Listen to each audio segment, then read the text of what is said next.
pagaliau galima atsipalaiduoti po 2 sunkių dienų, nes užsiėmėm klijavimo darbais, atnaujinimo, šviežinimo ir perdarimo visko. Tai buvo tokia šiokia tyla iš mūsų tiek socialinėse tinkluose, ką veikiam ir panašiai. Tai va, bet spėjome laiku, šiandieną turime trečiadienį. Tai šiaip tai viskas pagal planą, taip kaip ir planuota. Tai dabar laukiame testų. Šiandien ryte dar pasidarėm filmavimą trasai antrą dalį.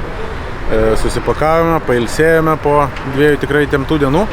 Ir dabar laukia testai, nes reikia pasižiūrėti, ar tinkamai susimaišėm kūrą, pasižiūrėti kūro mišinius ir turbūt būsime pasiruošę rytoj. Ir dar šiandien vakare reikia pasistatyti palapinę, susitempti visas šmutkės iš konteinerio ir būti pasiruošus rytojaus treniruotėm.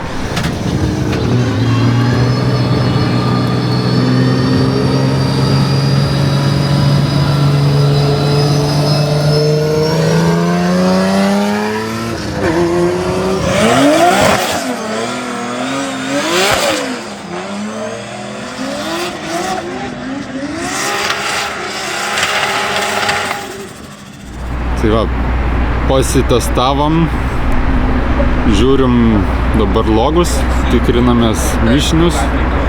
Atrodo viskas gerai, šiek tiek ribatuvą pakoreguos Valdas.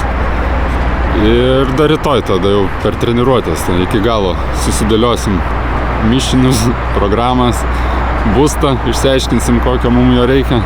O dabar biški oras vėsta, tai statomės pytus, kraustomės jau į trasą.